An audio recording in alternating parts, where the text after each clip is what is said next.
তো দুনিয়ার টেনশন এবং পরকালের টেনশন সব দূর হয়ে যাবে যদি কেউ বেশি বেশি দরুদ পাঠ করে। এটা হাদিস থেকে বললাম। আর গোনা, আমল নামায় যে গোনাগুলো আছে এগুলো মিটে যাবে যদি কেউ বেশি বেশি দরুদ পাঠ করে। একজন সাহাবী রাসূল সাল্লাল্লাহু আলাইহি ওয়াসাল্লামকে বলেছিলেন, ইয়া রাসূলুল্লাহ, আমি আমার দোয়ার মধ্যে কতটুকু দরুদ পড়ব? আমি কি 4 ভাগের 1 ভাগ দরুদ পড়ব? নবীজি বলেছেন সাল্লাল্লাহু আলাইহি ওয়াসাল্লাম, তুমি পড়তে পারো, চাইলে আরো বাড়াতে পারো, বাড়ালে তোমার জন্য উত্তম। ইয়া রাসূলুল্লাহ, আমি কি তাহলে 3 ভাগের 1 ভাগ দরুদ পড়ব আর 2 ভাগ দোয়া করব? নবীজি বললেন, করতে পারো, বাড়ালে তোমার জন্য উত্তম। ইয়া রাসূলুল্লাহ, আমি কি তাহলে অর্ধেক দরুদ পড়ব আর অর্ধেক দোয়া করব? নবীজি বলছেন, বাড়ালে উত্তম, চাইলে করতে পারো। ইয়া রাসূলুল্লাহ, আমি কি তাহলে সারা আমার পুরো দোয়াটাই শুধু দরুদই পড়ব আপনার উপরে? তখন নবী সাল্লাল্লাহু আলাইহি ওয়াসাল্লাম বললেন, যদি তুমি এটা করতে পারো তাহলে তোমার কোনো গুনাহও থাকবে না, কোনো দুশ্চিন্তাও থাকবে না। তো যদি দেখেন যে দরুদ পড়তে পড়তে পড়তে দোয়ার সময় চলে গেছে, এতে আবার মানে মন খুঁতখুত করার কিছু নাই, বরং আপনি সবচেয়ে বেশি লাভবান হয়েছে। আরেকটা আমল আছে যে আমলটা করতে থাকলে দোয়াগুলো এর মধ্যে চলে আসে এবং আপনি দোয়া করে যেটা হাসিল করবেন ওই আমল দিয়ে তার চেয়ে বেশি হাসিল করে ফেলবেন ইনশাআল্লাহ। সেটা হচ্ছে কোরআন তেলাওয়াত করা। কোরআন তেলাওয়াত করা, এই কয়েকটা আমল কালকে খুব খাস করে খেয়াল রাখতে হবে ইনশাআল্লাহ। জুমার রাতের তো ফজিলত আমরা জানিয়ে বললাম প্রথমে। রাত যেহেতু হয়ে গেছে, আজকে কিয়ামুল লাইল না করে কেউ ঘুমাবো না ইনশাআল্লাহ। আর দ্বিতীয় কথা হচ্ছে কালকে জুমার প্রিপারেশন ভালো করে নিব। প্রিপারেশন কয়েকটা বললাম, সকাল সকাল মসজিদে আসতে হবে। জুমার খতিব আরবি খুতবা শুরু করবেন, তারপরে ঢুকবেন না, বয়ান শুরু হওয়ার আগেই মসজিদে আসতে হবে ইনশাল্লাহ।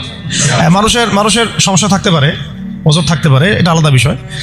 এটা হলো প্রথম কথা, সকাল সকাল মসজিদে আসা, গোসল করা, ফরজ গোসলের মতো গোসল করা। তারপরে হচ্ছে উত্তম কাপড় পরিধান করা। উত্তম কাপড় বলতে আমার সবচেয়ে সেরা কাপড়টা। আর আমরা মসজিদে আসি কিন্তু অনেকেই একেবারেই রাফ একটা কাপড় পরে আসি, এটা উচিত হয় না।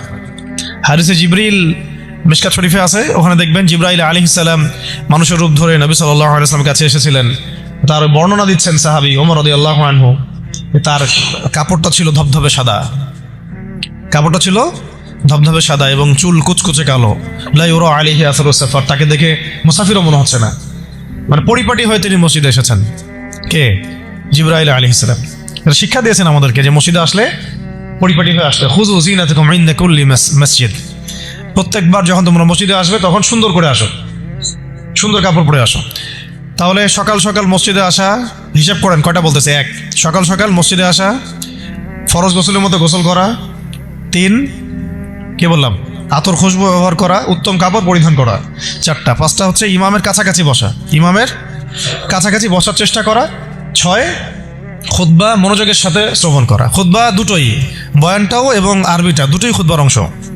যেহেতু আমাদের দেশের মানুষ মানে আরবিটা বুঝে না, এই কারণে বাংলায় বয়ান করা হয়, কিন্তু খুতবা কিন্তু আরবিতেই, খুতবা কিন্তু আরবিতেই দিতে হয়। অনেকে আবার বলেন যে মাতৃভাষাই খুতবা, এটা নিয়ে একটা ইখতিলাফ সৃষ্টি করে দেয়। এখন বলেন তো দেখি, সারা বিশ্বের মধ্যে কোন ভাষাটা সবচেয়ে বেশি বুঝে মানুষ? ইংরেজি। ঠিক বলছেন। কোন ভাষা সবচেয়ে বেশি বুঝে? তো এখন কি হজের খুতবাটা ইংরেজিতে দেওয়া লাগবে? হ্যাঁ, হজে বিভিন্ন জায়গা থেকে মানুষ আসে, এই যে কয়দিন আগে হয়ে গেল, হজের খুতবা হয় না? এখন যেহেতু সব ইন্টারন্যাশনাল ভাষা হচ্ছে ইংরেজি, তেমন কি হজের খুতবাটা ইংরেজিতে দেওয়া লাগবে? খুতবা আরবিতেই। খুতবা কিসে? আরবিতেই। ওটা বোঝা আমার দায়িত্ব, আমাকে বুঝতে হবে। বোঝার জন্য আমাকে যদি আরবি শিখতে হয়, শিখতে হবে। এইভাবে ইসলামী খেলাফত যখন কায়েম ছিল তখন আরবি সারা বিশ্বে ছড়িয়ে পড়েছিল, তখন সবাই মোটামুটি আরবি ভাষা বুঝতো।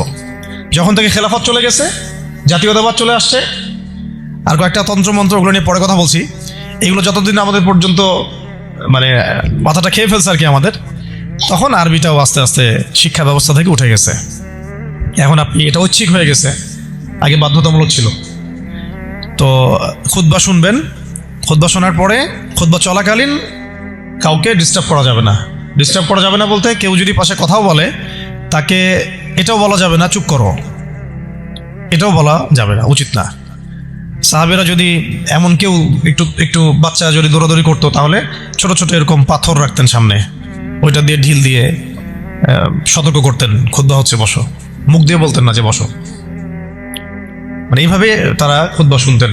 এই কারণেই তো কথাগুলো কলিজা পর্যন্ত পৌঁছাতো এবং সেটা আমলে আসতো। আলহামদুলিল্লাহ। আরেকটা হলো ইমামের কাছাকাছি বসলাম, খুতবা শুনলাম এবং নামাজ শেষ করলাম ইমামের সাথে, তাহলে ফজিলত হচ্ছে প্রত্যেক কদমের বিনিময়ে 1 বছরের নফল নামাজ, 1 বছরের নফল রোজা নেকি হবে ইনশাআল্লাহ।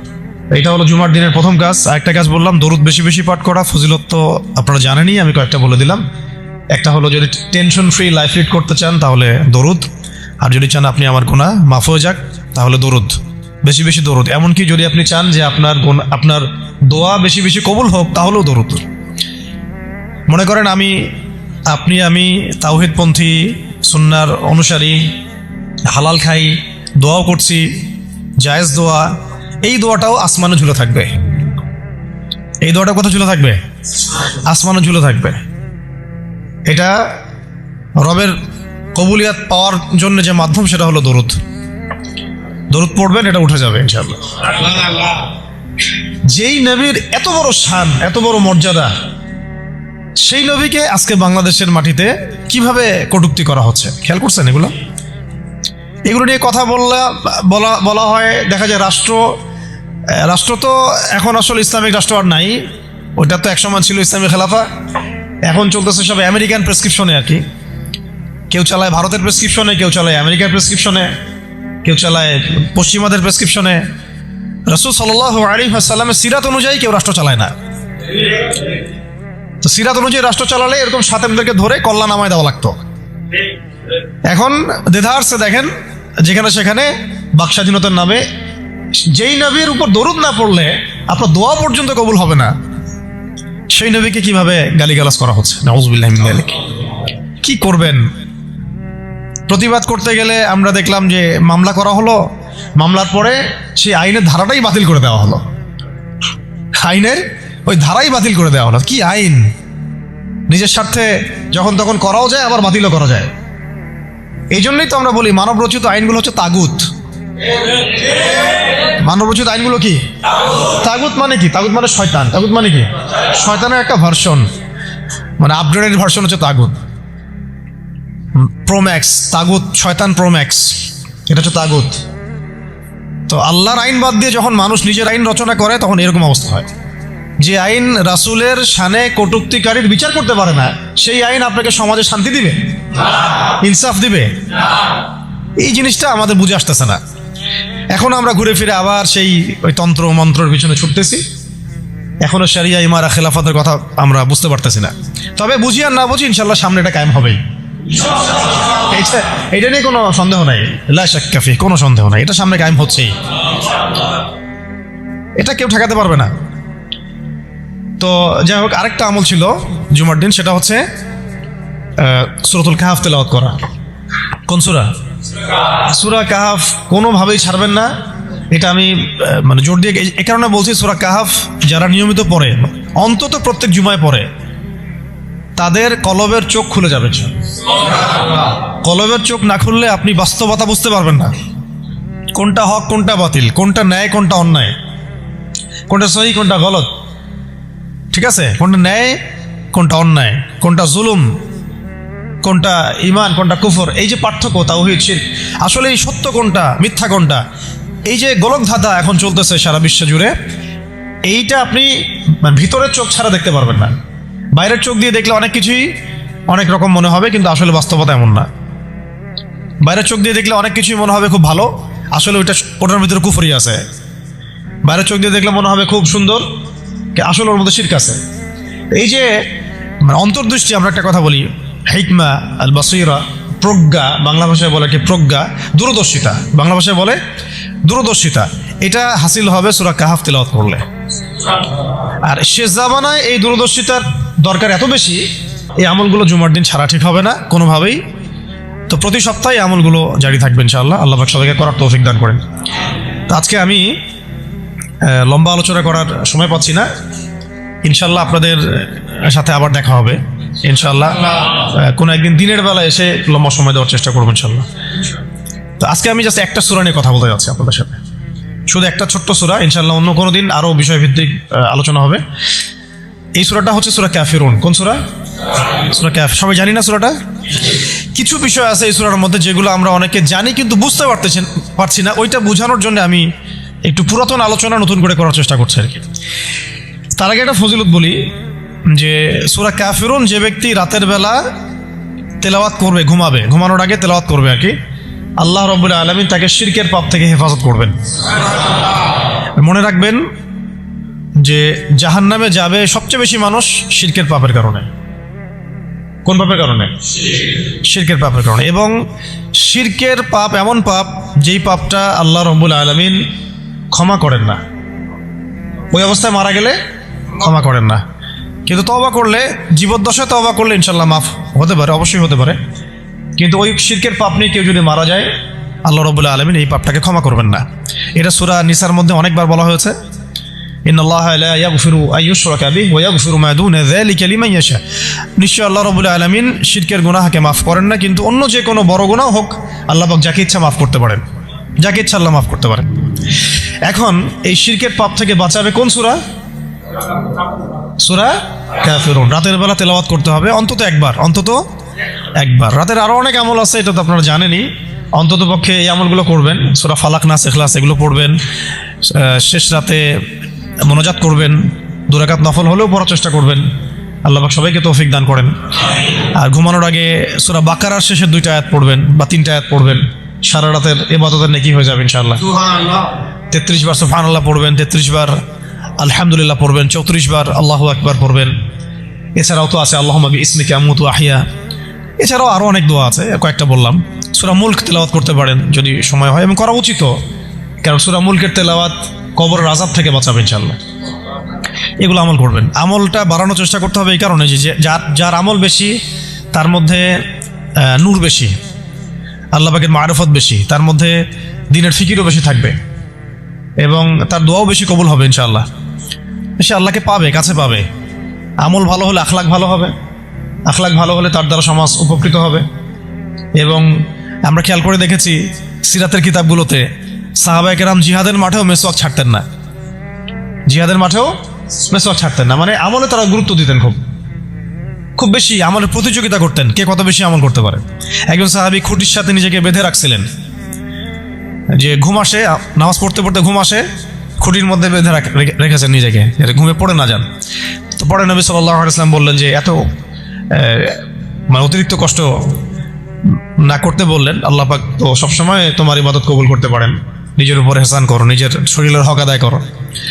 একজন সাহাবী তো এমন আমল শুরু করেছিলেন যে স্ত্রীর প্রতি তাকানোই বন্ধ করে দিয়েছেন এক সময়, হ্যাঁ তাই না? পরে স্ত্রী এসে অভিযোগ করছে, আমাকে তো আমার স্বামী দেখেই না। তখন নবী সাল্লাল্লাহু আলাইহি ওয়াসাল্লাম ডেকে বললেন যে দেখো, স্ত্রীর হক আছে তোমার উপরে, তার হক আদায় করো, সেটাও সুন্নাত, এটাও ইবাদত। তো এইভাবে সাহাবায়েরা আমলের প্রতিযোগিতা করতেন। তো আমাদেরকে আমলের মধ্যে ব্যালেন্স করতে হবে, মানে একদিকে ঝুঁকে যাওয়া না, সব আমলগুলো যেন আমার আমলের মধ্যে থাকে, এটা ব্যালেন্স করতে হবে। শুধু তসবিহ দানা নিয়ে পড়ে থাকবো, জিহাদের কথা বলবো না, এটাও আবার না। আবার শুধু জিহাদের কথাই বলবো, দিন কায়েমের কথাই বলবো, নিজের ইবাদত আমল ঠিক থাকবে না, এমনও না। মানে সবকিছু ব্যালেন্স থাকতে হবে, আকীদা, আমল, সুন্নাহর ইত্তেবা সব ব্যালেন্স থাকবে ইনশাআল্লাহ। সবচেয়ে জরুরি 2টা বিষয় আমরা মাথায় রাখবো, একটা হলো ইবাদত, একটা হচ্ছে দিন কায়েম। একটা হলো ইবাদত, একটা হলো দিন কায়েম। তো ইবাদত তো ব্যক্তিগত ব্যাপার, এটা জীবনের প্রত্যেকটা ক্ষেত্রে ইবাদত থাকবে, আর দিন কায়েম করতে হবে জীবনের প্রতিটা ক্ষেত্রেই, শুধুমাত্র ব্যক্তিগত জীবনে, ইবাদত বন্দেগীর জীবনে না, আমার অর্থনীতি, ব্যবসা বাণিজ্য, আমার সংস্কৃতি, শিক্ষা এবং রাজনীতির মধ্যেও। আল্লাহ পাক তৌফিক এনায়েত করেন। তো এখন যেটা বলতে চাচ্ছিলাম যে একদিন আপনারা তো সিরাত মোটামুটি পড়েছেন, সিরাত মানে রাসূল সাল্লাল্লাহু আলাইহি ওয়াসাল্লামের জীবনী তো মোটামুটি পড়েছেন আমি আশা করি। যদি না পড়ে থাকেন অবশ্যই পড়বেন, ঠিক আছে? প্রথমে শুরু করবেন তো কোরআন তেলাওয়াত থেকে। কোরআন তেলাওয়াত শিখতে শিখতে সিরাতটা পড়ে ফেলবেন। সিরাতটা আগে পড়া থাকলে আপনি কোরআন হাদিসের অর্থ যখন পড়তে শুরু করবেন তখন বুঝতে পারবেন যে কোন আয়াত কোন প্রেক্ষাপটে, কোন হাদিস কোন প্রেক্ষাপটে নাজিল হয়েছে। আপনার মাথায় পুরো 23 বছরের একটা ফ্রেম থাকবে, এটা খুব জরুরি। তাহলে আপনি বুঝতে পারবেন যে কিভাবে দিন প্রতিষ্ঠা করতে হবে, এবং কিভাবে নবী সাল্লাল্লাহু আলাইহি ওয়াসাল্লাম করেছেন, তার উপর দিয়ে কি অতিবাহিত হয়েছে, সাহাবীদের উপর দিয়ে কি অতিবাহিত হয়েছে, এটা আমাদের মাথায় থাকবে। এবং কোন প্রেক্ষাপটে তারা কিভাবে রিয়াক্ট করেছেন ওইটা আমাদের মাথায় থাকবে। সিরাতটা আমি পড়ার জন্য খুব বেশি জোর দেই। আরেকটা বিষয় বলতে চাই যে এই সিরাতের প্রথম যে 13 বছর, প্রথম 13 বছর এটা ছিল মাক্কি জীবন। কোন জীবন? মানে মক্কায় নবী সাল্লাল্লাহু আলাইহি ওয়াসাল্লাম দাওয়াত দিচ্ছেন। তো মক্কার পরিবেশটা কেমন? মক্কার পরিবেশটা হচ্ছে আবু জেহেলদের শাসন চলতেছে। কাদের শাসন? আবু জেহেলের শাসন চলছে, আবু লাহাবের শাসন চলছে, উতবা সাহেবা এদের কর্তৃত্ব চলছে। আবার একই সাথে নবী সাল্লাল্লাহু আলাইহি ওয়াসাল্লাম তিনিও একটা সম্ভ্রান্ত বংশ থেকে আসছেন, সম্ভ্রান্ত গোত্র থেকে, বনু হাশিম থেকে।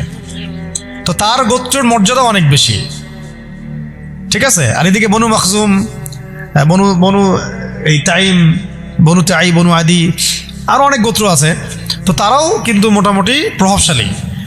তো রাজনৈতিক যে ক্ষমতাটা, মক্কার রাজনৈতিক যে ক্ষমতাটা, এটা আছে ওই সময় আবু জেহেল, আবু লাহাব, উতবা সাহেবা এদের হাতে। এবং ওদের একটা পার্লামেন্ট ছিল, ওর নাম ছিল দারুন নাদওয়া। কি নাম ছিল? দারুন নাদওয়া। তারা আল্লাহকে বিশ্বাস করতো, একটু ভালো করে বোঝার চেষ্টা করেন। তারা আল্লাহ পাককে বিশ্বাস করতো, আল্লাহ বলে একজন আছে, এটা তারা আকীদা ঠিক রাখতো। এমনকি আল্লাহ পাক সৃষ্টিকর্তা, আল্লাহ পাক রিজিক দাতা, আল্লাহ সন্তান দাতা, এটাও তারা বিশ্বাস করতো। কারা বিশ্বাস করতো? আবু জেহেল, আবু লাহাব, উতবা সাহেবা, তারাও বিশ্বাস করতো। তাহলে কিসে বিশ্বাস করতো না? তারা তাওহীদে রুবুবিয়াত বিশ্বাস করতো, কিন্তু উলুহিয়াত, আসমা ও সিফাতে বিশ্বাস করতো না। মানে আল্লাহ পাকেরই যে বিধান মানতে হবে, আল্লাহ পাকেরই যে দাসত্ব করতে হবে এবং মৃত্যুর পর জবাবদিহিতা আছে, এই বিষয়গুলোতে তারা বিশ্বাসী ছিল না। এখন প্রথম 3 বছর নবী সাল্লাল্লাহু আলাইহি ওয়াসাল্লাম গোপনে দাওয়াত দিয়েছেন। কত বছর? প্রথম 3 বছর। আর চতুর্থ বছর থেকে প্রকাশ্যে দাওয়াত শুরু হয়েছে। মক্কার কত বছর মোট? 13 বছর। এই সময় তো ইসলামী রাষ্ট্র কায়েম হয় নাই, হয়েছে? দাওয়াত হয়েছে, খালি দাওয়াত। কোন পরিবেশে দাওয়াত? বলুন। আবু জেহেলের যে রাজত্ব, ওর মধ্যে দাওয়াত হয়েছে। মনে করেন যে আপনি এখন আছেন মোদির রাজত্বে, মনে করেন। ওই রকম একটা পরিবেশে যদি ইসলাম আসে, ওইটা একটা মক্কার মিসাল হইতে পারে, যে ওইটা একটা মক্কার মতো পরিবেশ। ওইখানে আপনি দাওয়াত, সবাই অমুসলিম, সবাই মূর্তি পূজারী, সবাই মুশরিক, ওখানে আপনি ইসলামের দাওয়াত দিচ্ছেন। পরিস্থিতি কত কঠিন! কঠিন না সহজ? অনেক কঠিন। শুধু যে শিরক আছে তা না, ওই সমাজে সুদও আছে। কি আছে ওই সময়? সুদ আছে। ওই সমাজের মধ্যে জেনা আছে, ওই সময় ব্যভিচার আছে, ওই সময় মাদক দ্রব্য আছে, মেয়েদের অবমাননা আছে, কন্যা সন্তানকে জীবন্ত দাফন করা হয়, তারপরে জুয়া আছে, মারামারি, হানাহানি, কাটাকাটি, গোত্রে গোত্রে দ্বন্দ্ব, এগুলো একটা সমাজের মধ্যে। একটু চিন্তা করেন, কল্পনা করেন। আপনার এই এলাকা কি এমন? আপনার এলাকা কি এমন?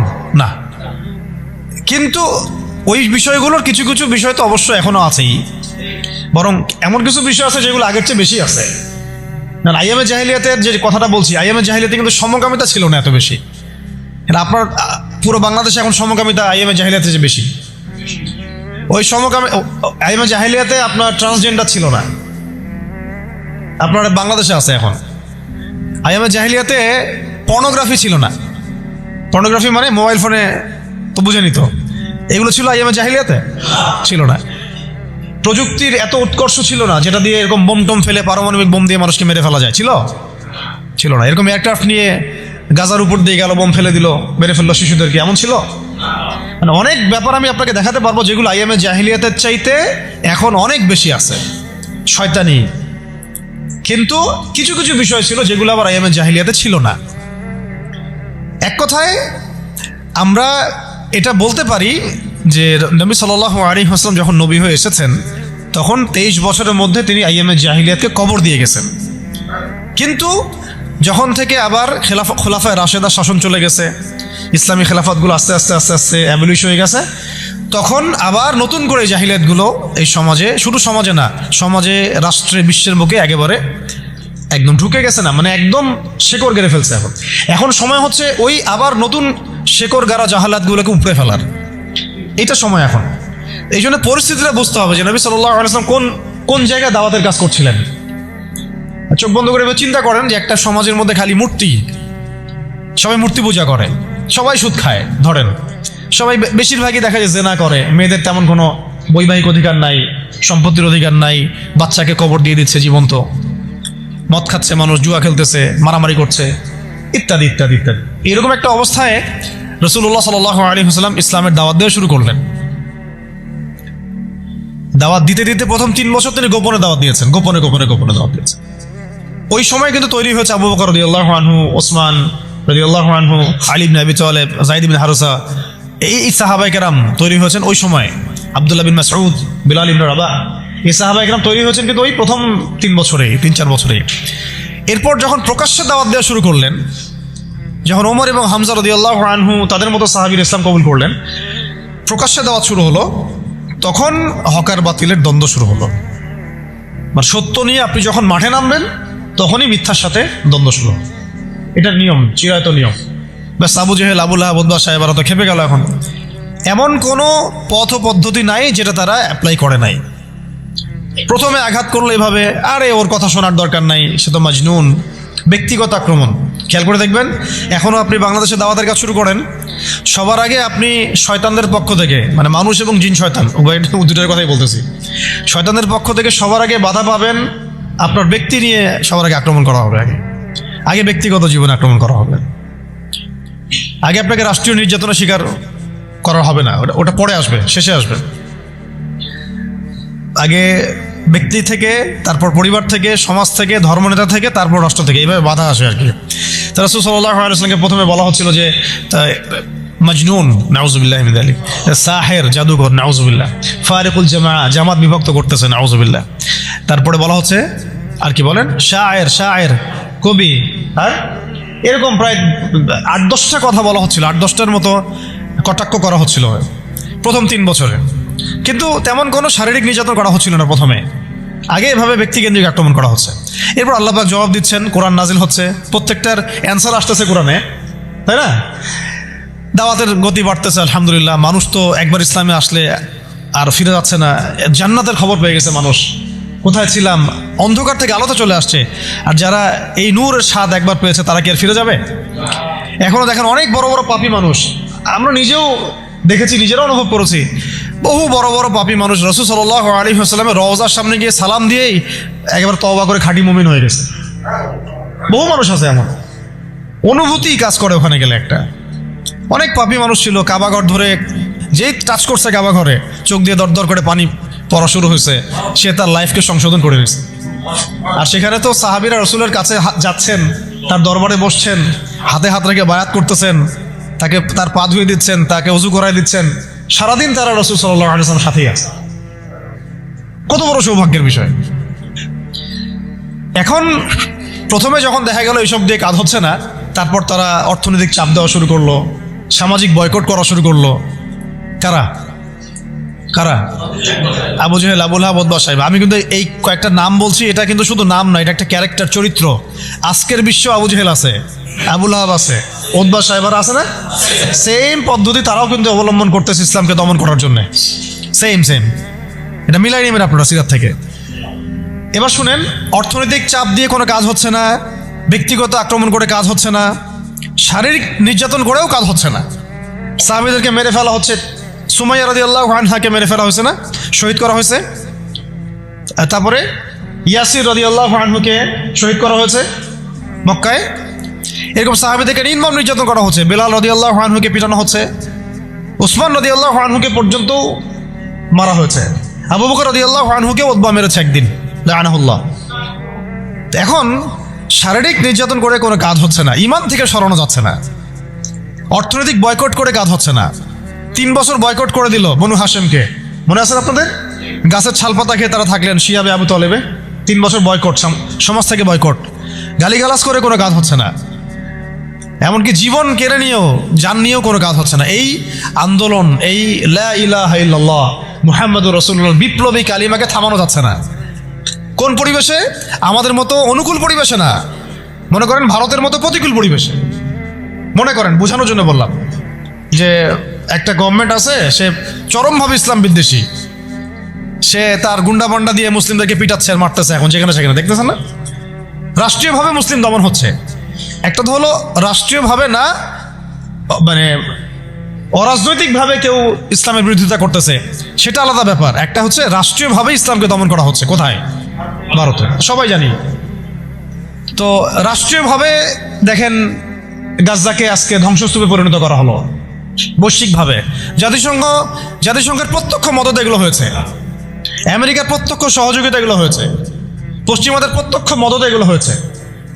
এখন কথা হচ্ছে আপনাকে পরিস্থিতিটা বুঝতে হবে যে আবু জেহেল আবু লাহাবদের অবস্থা কেমন ছিল, ওই সমাজটার অবস্থা কেমন ছিল।